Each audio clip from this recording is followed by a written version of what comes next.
If your Sloan flushmate is making bubbles right here in the center, you need to replace the cartridge because it's gonna start leaking water and leaking pressure. Eventually it's going to stop flushing because it's not gonna be pressure. Uh, you can pump a couple times and that's going to bring the pressure back on, but it's going to be releasing pressure. These things fill up half the time with water, half the time with air. That's what makes the pressure. So inside this one right here is going to be, right when you unscrew this one, as you open it, you're going to find like a rubber gasket. That one, with time, it starts leaking water. That's why it's making bubbles. This one is making bubbles, and you can see it's making water. You see water right here in this part. That's not normal. That means it's leaking air and screws water. And you're gonna be just wasting water, and eventually your tank is going to stop flushing. So what you're going to do, you're gonna close the water valve, and you have to replace this cartridge. Just look for your model number and just Google it or go on eBay or Amazon. They sell something around like $20-25. You might find them cheaper, but just buy a good one. They last about, I don't know, in this hotel they last about 5 to 6 years, all depending. But you're gonna buy a new one, and you got to make sure you turn off the valve. This one is still gonna flush, but you're gonna see it's gonna start making bubbles, and that's gonna be leaking water. It needs to be replaced. You see those bubbles right there? Those are the bubbles I'm talking about. So we're gonna close the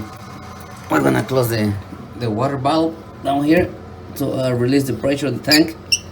It's very important that you close the water valve before you flush to release all the pressure. Once you release all the pressure, you can use some pliers. So I do have this special tool to remove the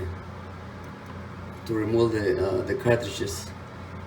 Okay, I'm going to put my phone right here down just for a second so I can lose this one right here, and I can show you what I'm talking about. Okay, so this is the cartridge. Then you're gonna remove this one. This part, you can just pull it down right here. That one goes like this. Just pull it down. It's going to be hard, but not that hard. And then you're going to unscrew this one. This one comes out. And then it's going to be this spring right here. Then just remove this spring. Just remember the small part goes up, the thick part goes down. Just put it on the side. And then right here, you need to lose this part right here. You can use some like a needle nose pliers like this. There's gonna be some holes right here. As you can see, there's some holes. So just put the needle nose pliers, and you can unscrew this one. That's easy. Then you're gonna remove this part. It's going to be some kind of like a plastic cover. This little part right here, this is not the one that gets damaged. The one that gets damaged is going to be this one right here. That is the reason why it's making bubbles. So now this one, I don't know, I haven't tried to find just this replacement, but this is the part that gets damaged. If you can see right here, it gets the wear and tear from flushing all the time, and with time this is going to this part is going to get damaged, and this is the seal that makes it, that traps the pressure. And so what I do sometimes, some other cartridges, sometimes they break right here, or some other parts. So if you still have a couple, you can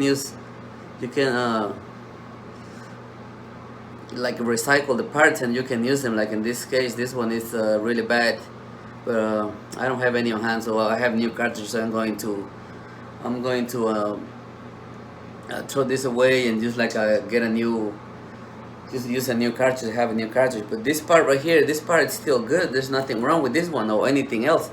So I'm going to save this part right here, so next time whenever some other one breaks from here, or I can use the cartridge, or whatever things you can use. Okay, so just make sure you recycle your things if you know you're gonna use it maybe later. You never know. Okay, now let's see, I cannot turn the camera back again. Okay, now that you have removed the cartridge, you're gonna put the new one here. And on my videos, I have another video how to replace the cartridge. It's kind of tricky, so make sure you go check that video. Because right now I don't have nobody to hold the camera for me, so I can finish this one. But if you look it up on my videos, I have another video how to replace the cartridge. Okay, bye.